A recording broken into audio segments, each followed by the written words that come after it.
আসসালামু আলাইকুম ওরহমতুল্লাহি ওবারাকাতু। সম্মানিত দর্শক ও শ্রোতা মণ্ডলী, আজকে আমরা শিখব রোগী বা অসুস্থ মানুষ দেখার পর যে দোয়া পড়তে হয়। আমরা অনেকে এই দোয়াগুলো জানি না। চলুন তাহলে আজকে বিশুদ্ধভাবে এই দোয়াগুলো শিখে নেই।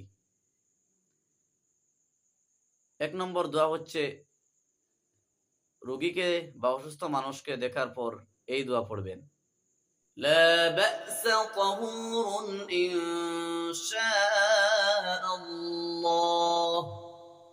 আমি আবার বলে দিচ্ছি, لا بأس طهور إن شاء الله।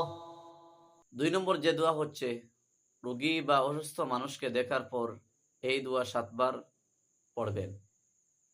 أسأل الله العظيم رب العرش العظيم أن يشفيك। আমি আবার বলে দিচ্ছি, أسأل الله العظيم رب العرش العظيم أن يشفيك। এই দোয়াগুলো আপনারা বারবার ভিডিও দেখে শিখে নেবেন। আজকের মতো বিদায় নিচ্ছি। আসসালামু আলাইকুম ওয়া রাহমাতুল্লাহি ওয়া বারাকাতুহু।